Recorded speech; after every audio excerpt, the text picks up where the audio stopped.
Today I'm off for a quick overnight trip, a couple of hours away at Vidavoo, Wyoming, a little bit east of Laramie. Plans to do some small improvements on my electric setup and to finally do a walkthrough of my system.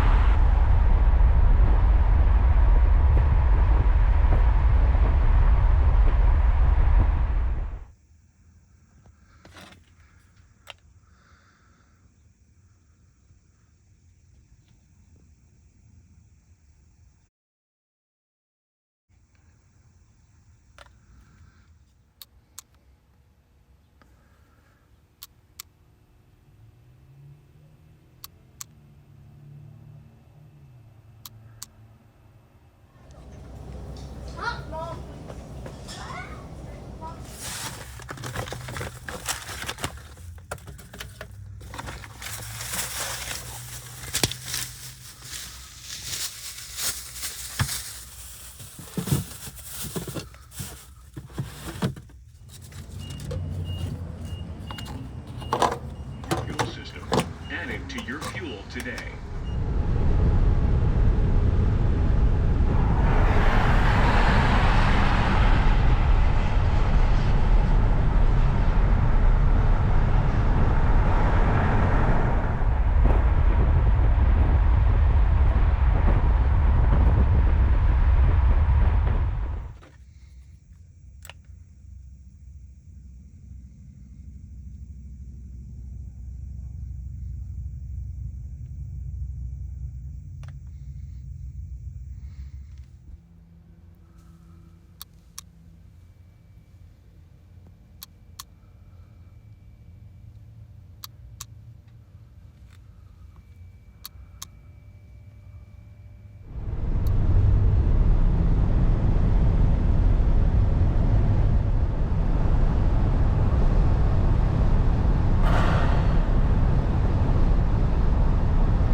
First thing on the electrical agenda is dealing with that DC breaker for my solar. What I like to do is I like to put this little table right here next to the fridge. It's in a good spot, out of the way. I set my induction cooktop up on that table, and then I've got the fridge as a working space. But what I'm using, I still haven't trimmed down the cables that I ran through the roof, and I've just kind of got them looped through here and down and then just hanging. That's way too much cable. In the end, this area right here is going to be floor to ceiling with a pantry that comes out on the bottom, but right here is going to be all the electrical panel stuff. The fuse box will be behind a door. That 120 volt panel will probably be up behind the door. That breaker will definitely be behind a door. So this cable will only have to run to right about here, not too far. So I can easily afford to trim off some. And what I'm going to do, just to be safe, because of the level of this table and the level of this breaker, is I'm going to disconnect it and just move that breaker down on that board a ways and hook everything back up. And that way it'll be much more out of the way. So I've got all my tools with me. Clipper, stripper, new ferrules, and the ferrule tool, and then I've got these little cable cable guides, whatever you want to call them.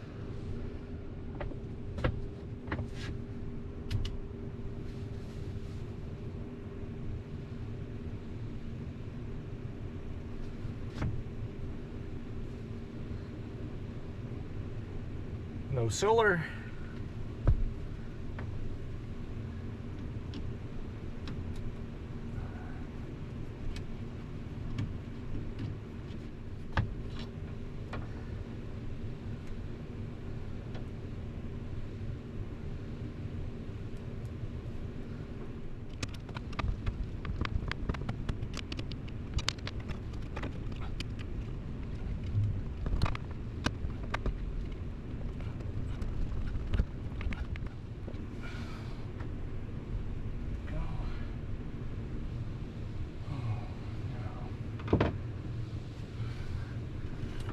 Shorten these up some, but leave myself a little slack.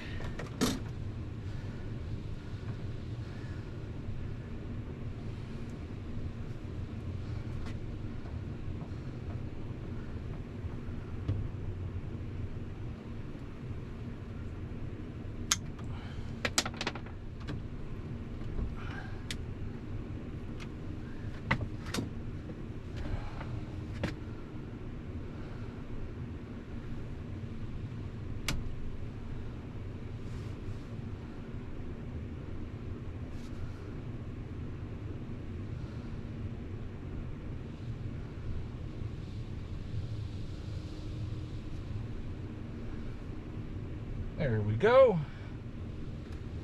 Power again. That's much better. That'll do for now. Well, mostly set up. Table's up. Induction cooktop's up. Got my bin with all my kitchen type stuff there. My dumbass forgot to bring a trash bag, so I'm using this one. And I just keep it held up with some magnets because I have exposed wall. And then I just keep my big old water jug right here. It's convenient to fill it from standing outside. Just tip it. All is well. Alrighty, let's talk electric.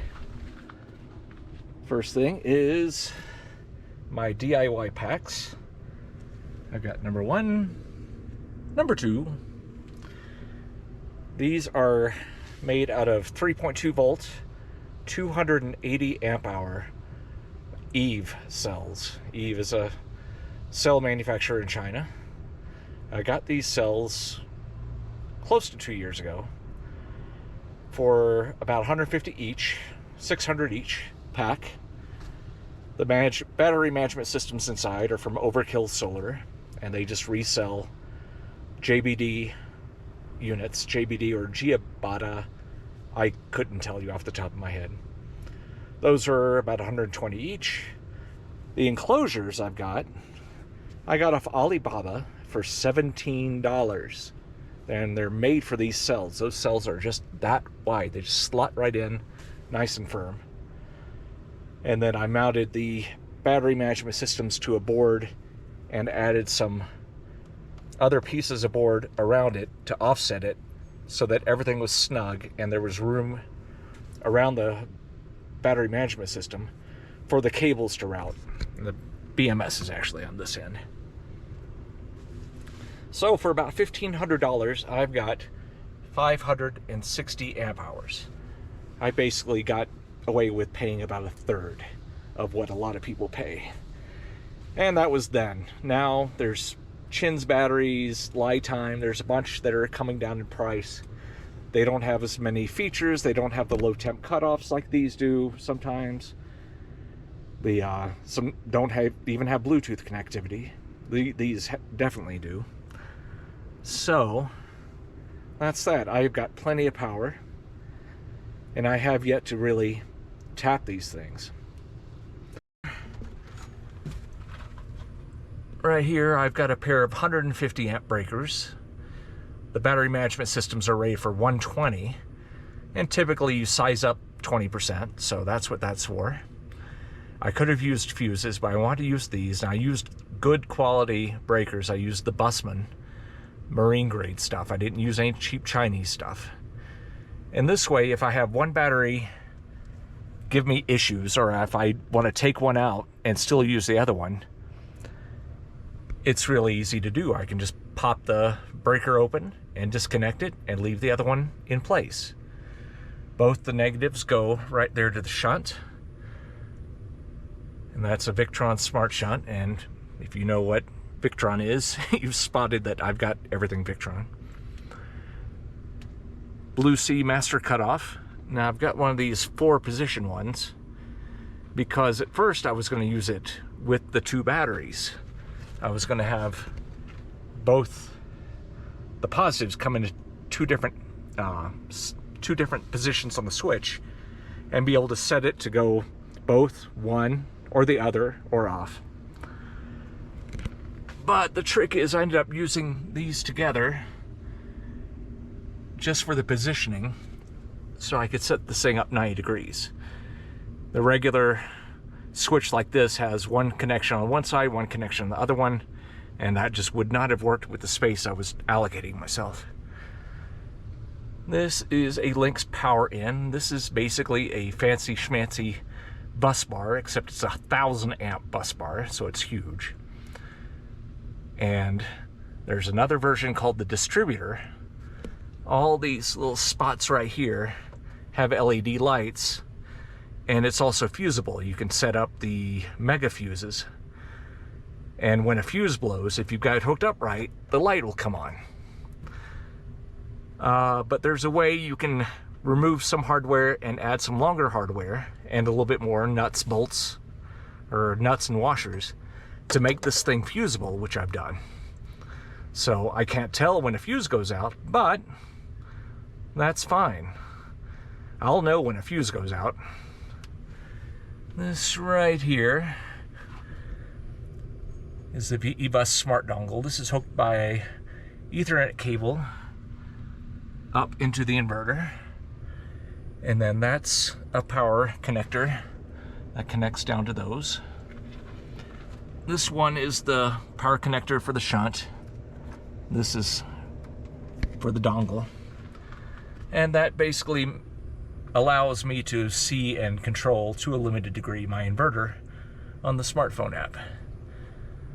If I had the Serbo fancy schmancy piece of gear, I think I could do the same thing and more.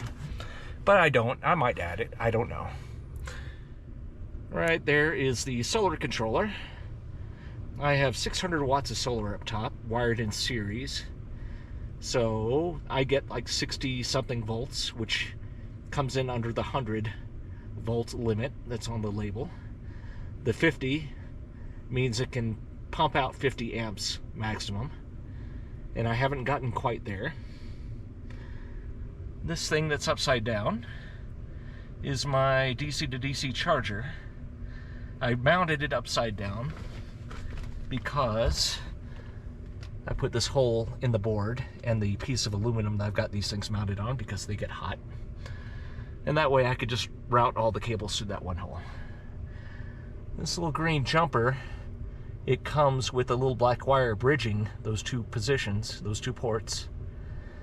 And you have to have that in there for it to work. What I did is I ran that cable up to my dashboard with a switch, and I can turn it on or off as I see fit.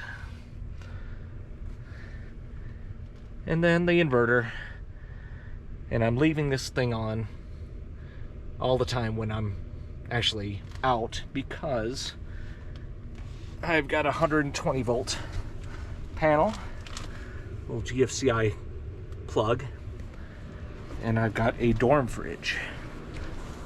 And I went with the dorm fridge, for now at least, because it's got the separate freezer compartment. I don't like those little tiny boxes that you can get like half an ice tray in. It's ridiculous. So, this is what I've got. The one thing I don't like is the main chamber suffers a little bit. Lack of space because of all the space in that. But I haven't really put it to the test yet.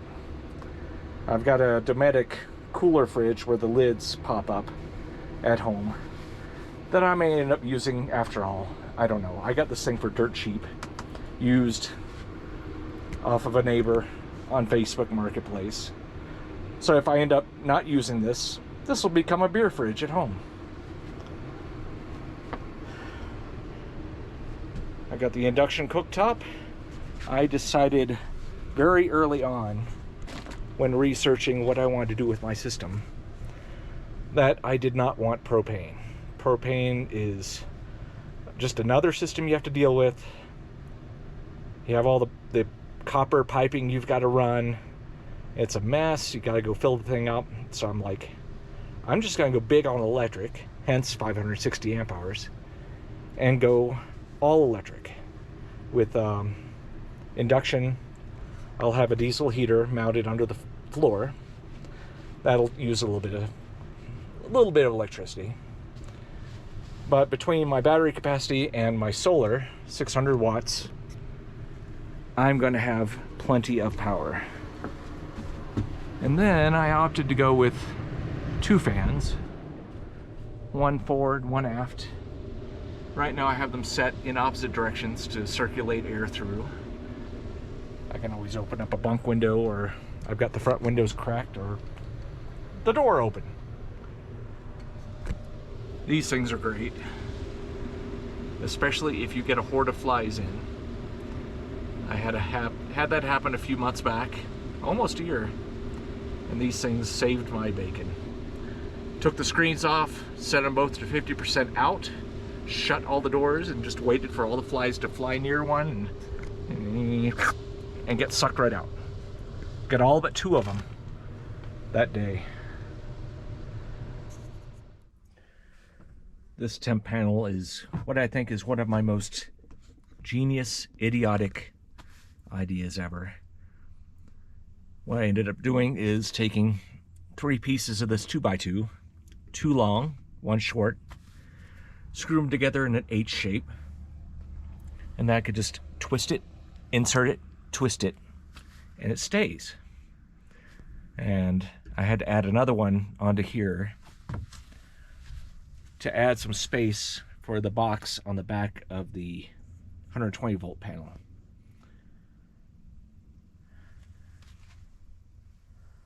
So it'll work in a pinch. It's held up just fine for about a year. And that's also pathetic that I have not made enough progress in a year to get rid of this. But hopefully soon.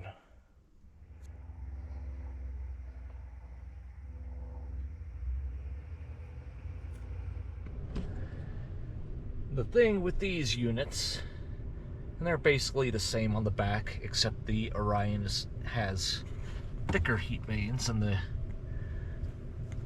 MPPT charger, is they generate a lot of heat. And those heat vanes are there for that excess heat to bleed out and drift upward as heat rises.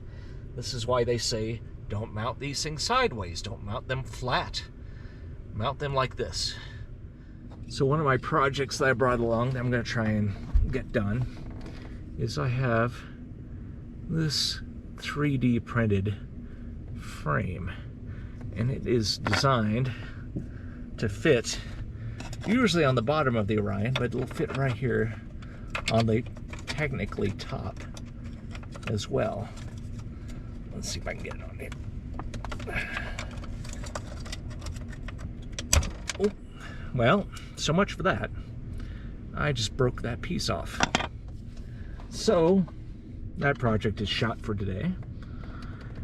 But if this worked, it would fit right there. And I've got these little 30mm fans that fit right into these slots.